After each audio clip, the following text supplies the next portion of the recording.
Good Friday morning. I'm Ron Moore, and this is your Morning Cup of Motivation. Hey, if you haven't gone to see the movie Cabrini yet, you need to go see that movie. I forget what all the professional reviewers are saying about it. It is a great movie. I'm telling you, in fact, it's one that really should be up for an Academy Award next year, but it may be too clean and motivating. I don't know.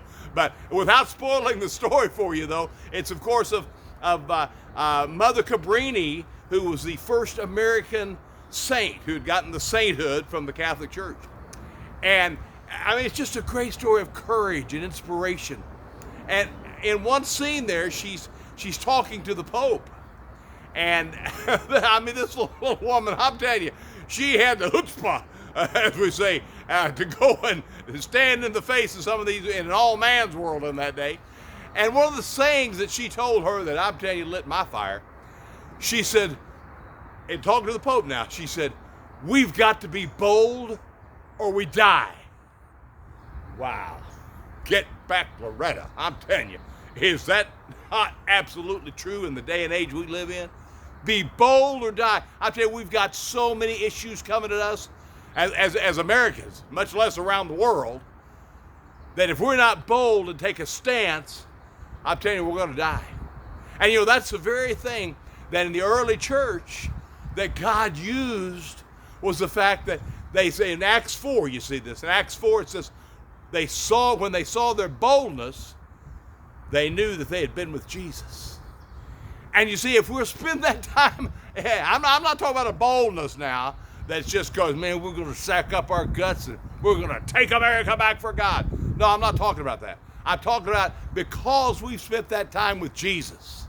You see, if you'll spend time with Jesus, it's going to be a physical impossibility for you not to be bold. Now, I'm not saying, remember, boldness is not arrogance or cockiness, okay? I know we tend to think, excuse me, boldness is arrogance or cockiness or means the evangelist wears the white suit or something. Now, I'm not talking about that.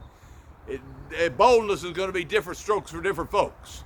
You know, maybe your boldness is just to take a bag of groceries to a neighbor that you know is struggling to feed their family. Or maybe boldness to you is going to be coming up to that person in the airport and sharing Jesus with them and seeing them come to Christ. I don't know how boldness is going to be manifested in your life. A lot of it is according to your giftedness and your temperament. But I'm telling you, one way or the other, we've got to be bold or we're going to die. The country as we know it today is absolutely going to be dead if we don't. Now, I'm not talking about maybe in our lifetime, but for future generations, we've got to be bold or we die. Hey, I hope today something has lit a fire in you to say, that's right, we cannot let the forces that hate Christianity, that hate our America, we cannot let them overrun us and be afraid we're going to offend somebody. Hey, listen, let me tell you, sometimes when you're bold for Jesus in the right way, spirit-filled now I'm talking, you're going to offend people. Without a doubt, you're going to offend people. But I challenge you to be bold, be strong, for the Lord your God is with you today. Have a great day, great weekend. I'll talk to you on Monday. Bye-bye now.